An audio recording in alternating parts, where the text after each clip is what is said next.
പിന്നെ ഇനി ഋതു മോളുടെ കയ്യിൽ നിന്ന് ഈടായി വാങ്ങിച്ച സ്വർണവും മോൾക്ക് ഏറ്റവും പ്രിയപ്പെട്ട വസ്തുക്കളും തിരികെ തന്നേക്ക്.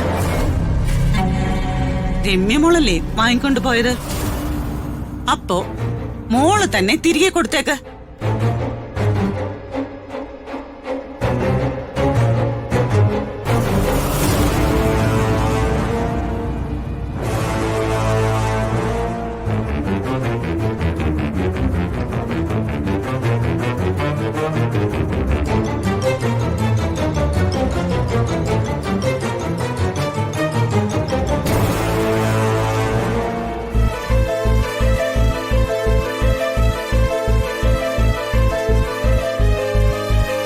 ദാ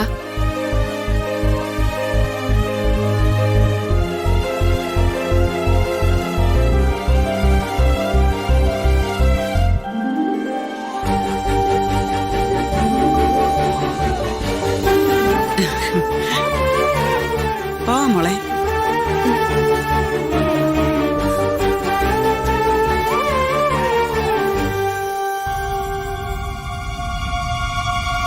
നീ എന്തിനാ അവരിവിടെ തന്നെ നിൽക്കണോന്ന് വാശി പിടിക്കുന്നേ? ഇത്രയും നാണം കെട്ടത് പോരെ? അതെ അമ്മേ, ഇപ്പൊ നമ്മള് നാണം കെട്ട് നിക്കുക.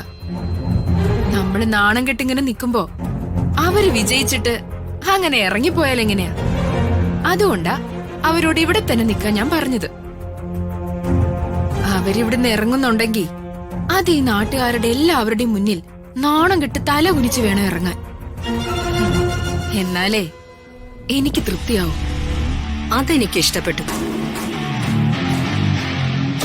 നീ ഇത്ര കടന്ന് ചിന്തിക്കുമെന്ന് ഞാൻ കരുതിയില്ല. അപ്പൊ എങ്ങനെയാ? അവരുടെ വാടക ചീട്ട് പുതുക്കി എഴുതിക്കല്ലേ?